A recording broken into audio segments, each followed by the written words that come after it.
So hey, we're doing some curry chicken neck.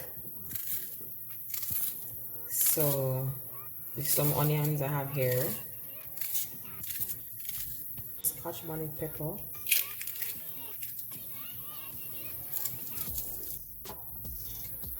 garlic,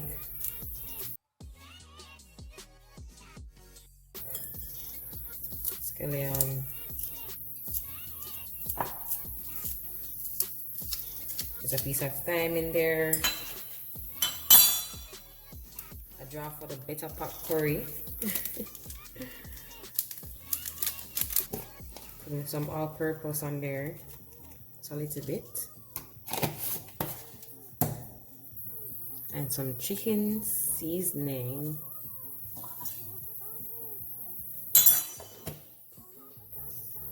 Some pimento berries.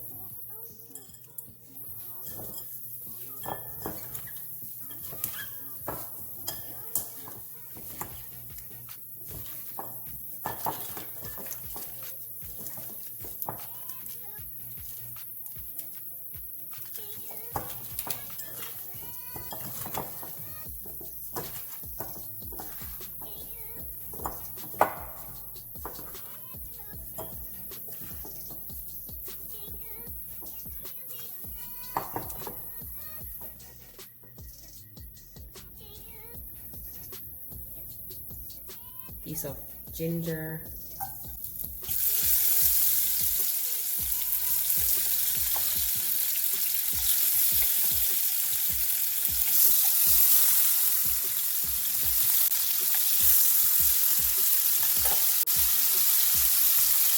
put the fire on low heat.